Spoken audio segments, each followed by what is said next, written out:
CTVA Podcast. Un encuentro único para conocer quiénes están detrás de las propuestas culturales del Complejo Teatral de Buenos Aires. Hola, gracias por poner play. Soy Marcos Mutuberría, este es el CTVA Podcast. Nuevo capítulo, hoy con Malena Solda. Hola, Malena. Hola, ¿cómo estás? ¿Todo bien? Muy bien. Bueno, una actriz que empezó a estudiar desde muy chiquita, a los 9 en la escuela de Hugo Midón. Sí, así es. Bien, y después tu debut a los 16 en la tele. Sí. ¿Tu familia era propicia al mundo del espectáculo, al mundo artístico? Es propicia a las artes y a estimular a los chicos a que se desarrollen lo mejor posible. Y eso en mi familia significaba hacer un deporte colectivo, estudiar un idioma, hacer cerámica, tocar la guitarra, tocar la flauta. ¿Y por qué no estudiar teatro? Claro. Y como a mí me gustaban mucho las obras de Midón, mi mamá se enteró que Hugo tenía una escuela y me llevó. Bien. Pero como una actividad más, digamos, no para que fuera actriz. Claro, había varias cosas y vos te enganchaste con todo o... Sí, con todo. Bueno, deporte era una obligación. Era ok. malísima, pero lo tuve que hacer igual. Bien. Bueno, a ver, me imagino que en todas las entrevistas, y estuve escuchando varias y leyendo varias tuyas, el momento de montaña rusa y ese casting de 3.000 chicos Sí. y tu cierta indecisión de aceptar o no, marcó ahí un comienzo, ¿no? Sí, ¿Cómo marcó fue mi eso? vida. Es increíble porque uno lo vive con una inocencia cuando le pasan esas cosas, sobre todo cuando sos chico. Para mí fue como no me lo esperaba. No había pensado que iba a trabajar en un programa para chicos o adolescentes en la televisión. Yo quería ser actriz, pero de cosas serias. Ah, tenías esa idea. Claro, ese prejuicio en realidad. Claro, sí. Y así que cuando me llamaron los productores para que fuera, que habían venido a vernos a una muestra de Cristina Vanegas, de la Escuela de Teatro con ella, nos pidieron a Sebastián De Caro, a Giselle Pesac y a mí, que finalmente quedamos los tres, que fuéramos al casting. Era como algo, yo no lo busqué. Entonces, aunque sí, a lo mejor inconscientemente, pero no es que fui y me presenté yo por voluntad propia con el deseo de que... Cuando de repente me dieron ese espacio de, bueno, queremos que estés, que participes, que seas una de las protagonistas, me descolocó totalmente. Y después la vida que siguió me descolocó más, porque estaba habituada a una vida muy estructurada, muy tranquila, y un programa de adolescentes para adolescentes con ese éxito, yo hoy en día lo vivo como que no me pasó a mí, le pasó a otra persona. Mirá. Sí, A la porque distancia. nunca más hubo una cosa así, que fuera tan disruptiva en mi vida. Ujú. A partir de ahí trabajas más, trabajas menos, más, no sé, más prestigio, menos prestigio, pero el camino ya se va armando solo, pero eso fue el principio y fue muy contundente. Claro. Bueno, además un momento de la tele donde no tenías tanta competencia con internet, con las redes No. sociales, ¿no? Entonces la No, exposición no. era mayor. En un sentido sí y en otro no. Era menos invasivo en la calle, aunque era invasivo. Los adolescentes son muy espontáneos y muy expresivos, pero no pasaba por te estoy filmando o te estoy sacando fotos o no te podían estoquear. Era, bueno, te toca el timbre en tu casa, se fijaban en la guía de teléfonos, mi papá figuraba porque nadie sabía lo que nos iba a pasar y era el teléfono fijo en casa, ardía. Mirá Pero más vos. que eso no pasaba, así que sí, marcó una época muy importante para toda la gente de mi generación. Estaba repasando tu trayectoria y tanto en teatro como en cine como en TV, desde ese momento, casi todos los años, o sea, hiciste algo, no te detuviste, Sí, digamos. siempre trabajé. Carrera siempre. prolífica, ¿no? Sí, muy, no sé, me siento muy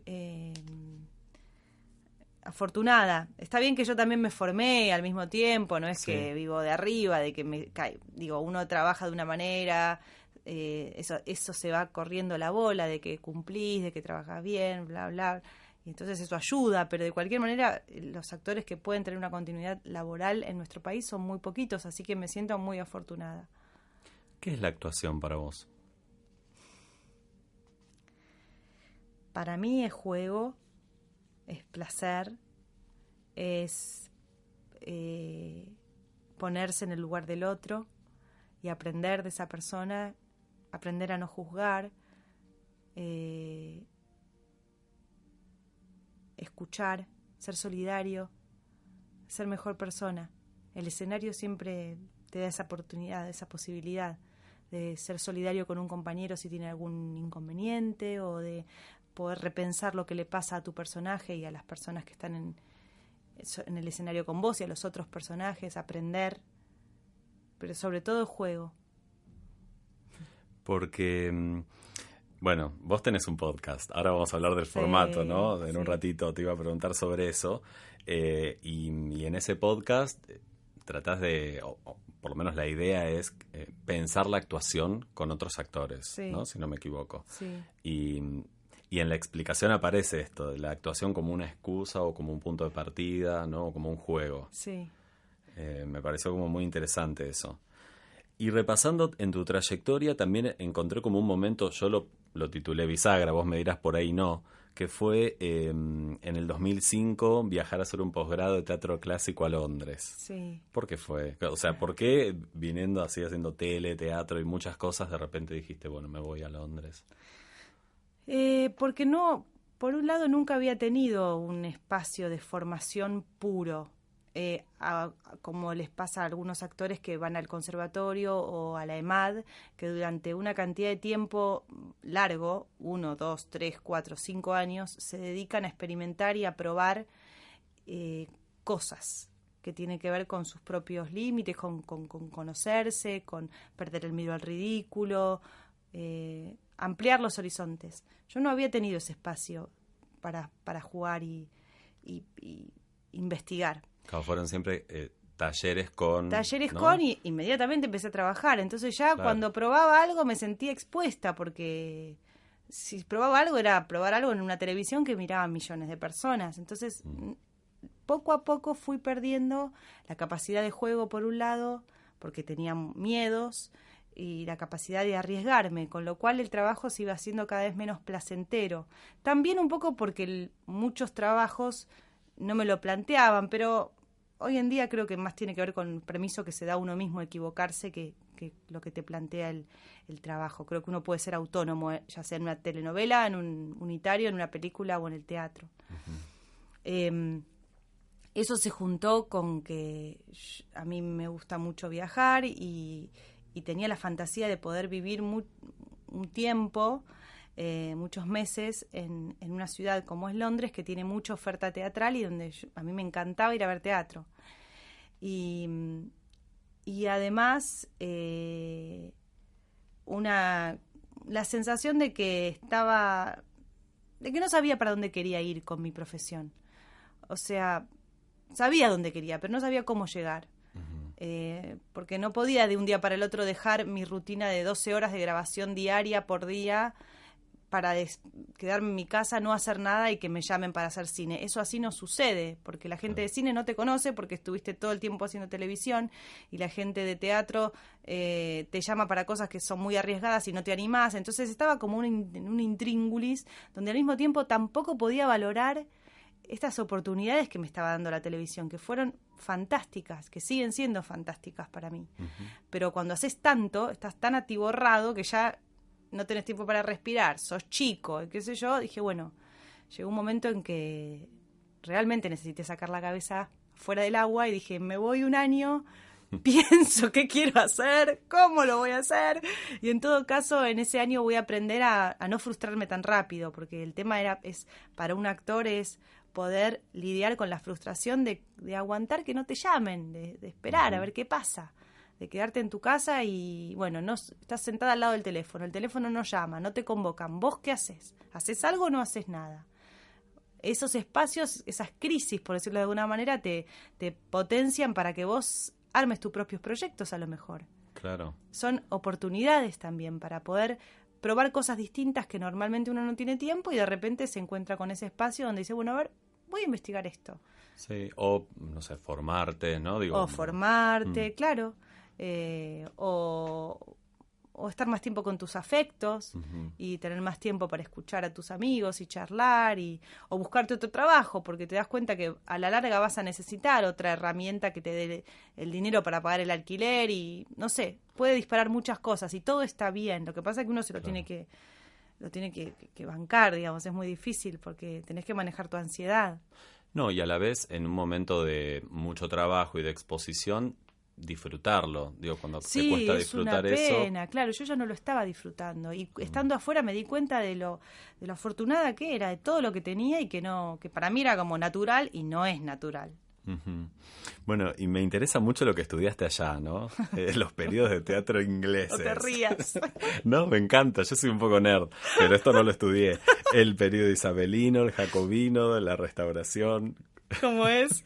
Es que ellos son muy prácticos para organizar un curso de teatro clásico de un año. Entonces, ¿qué hacen? Dividen los periodos que vas a estudiar de teatro en los reinados que hubo.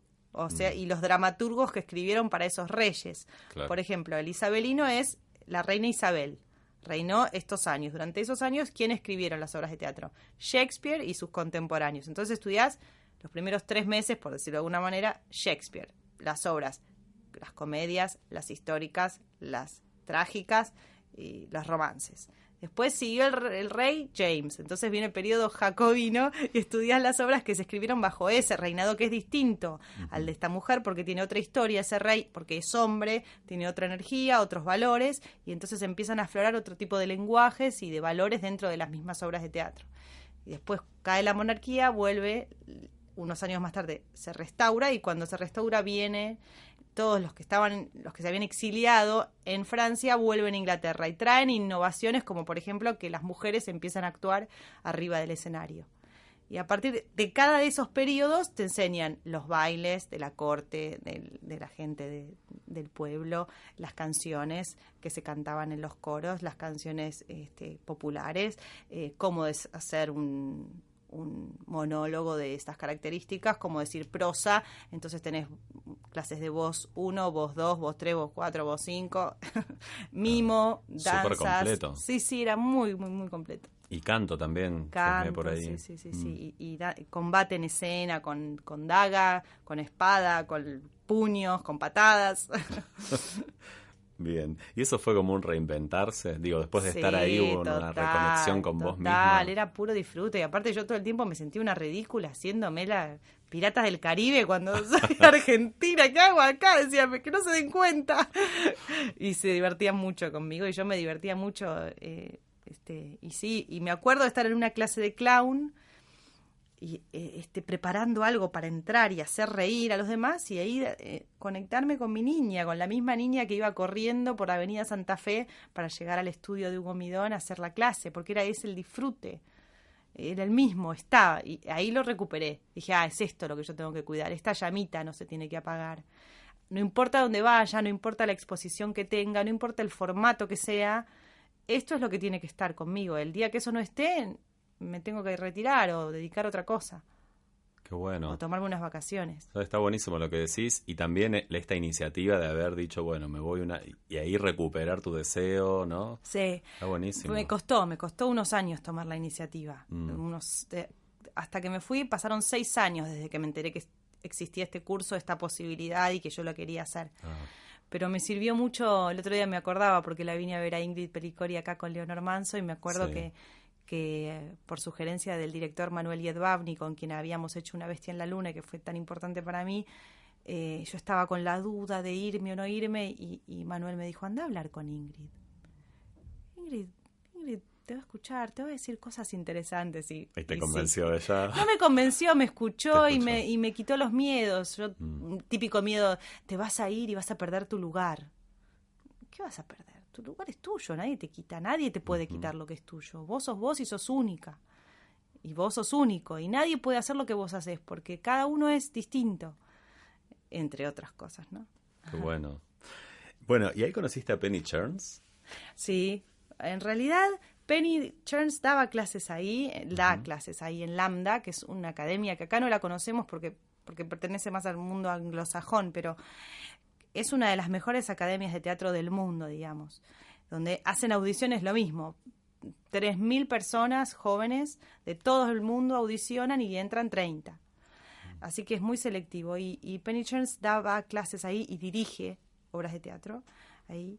Y James Murray, que fue alumno de él y que es amigo mío, me dijo, hay una profesora que habla castellano, búscala.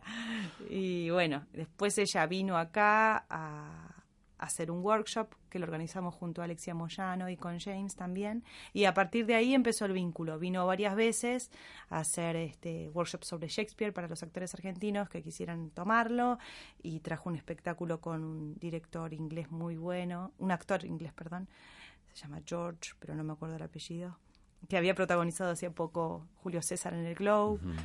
Y bueno, ahí armamos de a poco La Tempestad. Bien, a eso iba. Fue uno de los espectáculos dentro de la temporada internacional del complejo de este año, que para mí, nada, fue un golazo, porque me encantó.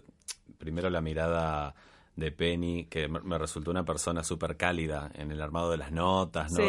Sí. Descubrí en ella cosas muy interesantes y un poco pensaba eso, ¿cómo fue que se originó hasta llegar al espectáculo que resultó en escena, ¿no? Penny me mandó un mensaje una Navidad, hace 3 o 4 años, de Feliz Navidad, y diciendo que además no quería perder el vínculo con la Argentina y que quería que armáramos algo. Y yo lo primero que hice fue contactar a la gente del British Council, porque sin el apoyo de ellos sabía que iba a ser todo muchísimo más difícil. El British Council es el que propicia que la cultura británica y la Argentina haya un intercambio culturalmente. Claro. Entonces, gracias al apoyo que recibimos por parte de Valeria Zamparolo y de Mary Godward, que trabajan en el Council, pudimos avanzar con una idea en conjunta. Y era el año en que se hablaba de las distiopías en los councils de todo el mundo, digamos. Ese era el tema que iban a tocar. Y una de las obras de Shakespeare que toca ese tema es La Tempestad. Entonces, como originalmente en el proyecto estaba Jorge Lavista, que es un gran músico y director musical, La Tempestad conjugaba dos cosas, que hablaba de las distiopías, que es una gran obra que a todos nos gusta hacer, y que tenía mucha música. Entonces empezamos a armar un proyecto con esas 3 patas. Y entre la búsqueda de un espacio donde hacerlo, fuimos a una reunión en el British Council donde todos los teatristas argentinos que estaban involucrados en proyectos con ellos exponían y nos contábamos entre nosotros qué estábamos haciendo frente a un director que venía de afuera a escuchar que estaban trabajando. Y ahí estaba Jorge Tellerman y nos escuchó y nos pidió que lo trajéramos acá al teatro. Así que ahí empezaron las reuniones y el armado del equipo, y a Jorge le pareció que tenía que ir a la casa cubierta, y con lo cual tuvimos tiempo para armar audiciones y que Penny viniera y conociera el equipo creativo y eligiera los actores que iban a estar. Claro, un proceso que duró un tiempo, ¿no? Duró 3 o 4 años, sí. Claro, sí. ¿Y cómo fue componer a Ariel? Fue muy hermoso porque es muy difícil el personaje. Si vos partís de lo que está escrito, es un espíritu del aire. O sea, no es humano. Claro. Bien. O sea, que no camina como un humano, no se mueve como un humano, no escucha como un ser humano, no mira como un ser humano. ¿Qué es? Y empezamos la búsqueda de su forma y de cómo era él, o ella, no sabemos, a partir del trabajo corporal que hicimos con Abby Kessler, que fue nuestra sí, coreógrafa, que también vino de Inglaterra. Y Abby nos propuso un trabajo a todos con animales, y pensamos que Ariel era un ave. Pero en realidad podía ser un ave o un águila hasta una abeja. Depende de la situación. Ariel se acomoda. Depende de lo que le pida Próspero también. Claro. Y se acomoda para subsistir también y que él no la destroce. Sí, porque es un poco tirano Próspero. Y entonces fue desde lo físico que lo buscamos. Después desde lo musical también, con Ronnie. Y después entramos en las escenas con Penny Charles y el vínculo con Próspero, que al principio yo pensaba que era como más lineal, tipo amo y esclavo, punto. Claro. El esclavo nunca se le va a plantar al amo porque lo mata. Pero a Ariel se le plantaba y se quejaba y reclamaba lo que era suyo. Hasta que el Próspero empezaba a hacer presión y a generarle tanto miedo o tanto dolor que entonces, bueno, reculaba un poco, pero Claro. se iban midiendo las fuerzas entre Próspero, que lo interpretaba Oski Guzmán, Sí, y muy Ariel, bueno. hermoso Oski, que era muy interesante. Para mí yo creo que, de nuevo, si me preguntás cómo lo hice, fue a partir de las cuestiones físicas y del vínculo que logramos entre Oski, Penny y yo. Ese vínculo entre los dos es lo que le da identidad y definición a Ariel. ¿Y cómo era caminar ese escenario? Porque era raro. Digo, de afuera uno pensaba, tienen que estar haciendo en equilibrio o Qué peligro, pensaba. mucho ensayo. Porque estaba buenísimo estéticamente, pero yo pensaba, digo, ¿cómo harán los actores Sí, para porque no era muy resbalar? facetado y era todo blanco, entonces vos no veías cuando venía ni una bajada montañita o ni no, una sí. bajada. Era muy inestable. Al principio yo tuve un proceso con el escenario, que puede ser interesante también para la gente. Al principio yo iba, bueno, un poco con cuidado y un poco tratando de disimular que tenía cuidado, porque supuestamente vivía ahí toda la vida y estaba familiarizada con ese terreno, cosa que no era cierto. Y en un momento, al mes de función, detrás de escena, saliendo de una escena, me caí. Y gracias a un maquinista que me agarró la cabeza en el aire, no me reventé, pero me golpeé mucho, un brazo y una pierna. Y ahí, el lugar en que quedé colocada, como descolocada, traicionada por la propia escenografía, que estábamos todos contando lo mismo y de repente un jugador te da un patadón y quedás como, Descolocado. no juego más, Sí. chau, me voy a mi casa, sigan ustedes. Pero eso me sirvió muchísimo para tomar contacto con una profundidad de sentimientos a los que no había accedido todavía a través del texto, ¿no? Como que Ariel, cuando le pide a Próspero que sienta piedad por esta gente que está siendo torturada por todos sus hechizos y todas las cosas horribles que le está haciendo, Ariel puede ponerse en ese lugar y ver los horrores que están viviendo y pedirle a su amo que lo piense, porque él sentiría piedad si fuese humano. Y Próspero a partir de ahí cambia su actitud. Y en lugar de querer venganza, siente piedad y bueno, toda la historia. A mí me ayudó mucho eso, ese golpe, ese golpazo que me di. Y después, cuando entraba y lo transitaba con mucho respeto y con cierta alerta, pero de alguna manera me ayudó a encontrar una profundidad que hasta ese momento del proceso no la había encontrado en Ariel.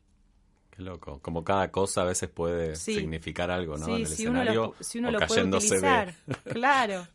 Sí, el Bien. tema es no negarlo, porque en otro momento, tal vez yo u otra persona puede entrar enojada por lo que le pasó y como tratar de disimular o querer cortar la función, no sé, pero tomar lo que te sucede, que es inesperado, que no debería haber sucedido, pero sucedió, y con eso, bueno, ¿qué hacemos con esto?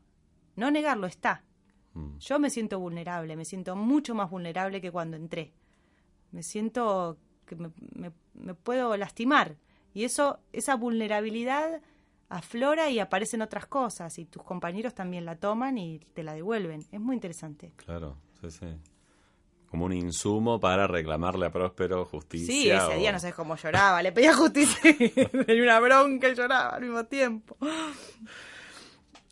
¿Qué cosas te llaman la atención para seguir actuando o jugando, en tus términos? ¿Cómo? Digo, ¿qué temáticas, intereses, futuros proyectos? Me gustan mucho las mujeres fuertes, me doy cuenta. Antes me encantaban las historias de amor, más románticas. Ahora me gustan, pero no para hacerlas yo. Siento que estoy en una etapa de mi vida en que me atrae más otro tipo de problemáticas que no sea una cosa romántica y que tenga que ver solamente con el amor hacia un hombre o hacia una mujer, digamos, sino profundizar en los vínculos. Eso me resulta muy interesante, los vínculos familiares, los vínculos de poder, los vínculos, las tensiones que se dan por las clases sociales. Y también soy muy feliz y me atrae y me gusta y siento que me permite volar muy alto cuando el texto, ya sea una película o una obra de teatro, permite varios niveles de comprensión o de identificación, mejor dicho. Uh-huh. Cuando es algo íntimo, pero que lo que vos estás diciendo o lo que le pasa al personaje simboliza algo más grande, que tiene que ver con, no sé, la lucha de las mujeres o una etapa de la historia argentina o la Guerra Civil Española o no sé, cuando tiene que ver con cosas épicas que ya nos afectan como sociedad, que lo dice un personaje en un vínculo con el otro, pero que en realidad se puede leer de distintas maneras, que pasaba mucho en La Tempestad. Una hija que le reclama al padre qué hizo con esa barca con seres humanos que estaban en el medio del mar y desató una tormenta tal que se están ahogando y había gente ahí adentro, gente viva en esa barcaza. Y yo cuando empezamos a ensayar y le escuchaba a Alexia me acordaba de las barcos o como uh-huh. llamarlo, de africanos que cruzan el Mediterráneo, como estos de la obra, tratando de llegar a Europa a un futuro mejor y se mueren en el medio del océano o se desaparecen o sobreviven y cómo sobreviven.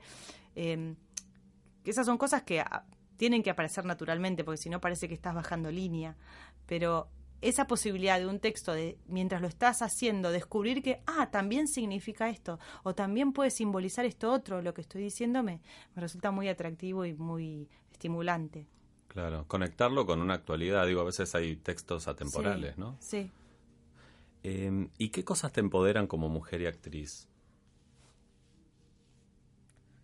Estar arriba de un escenario.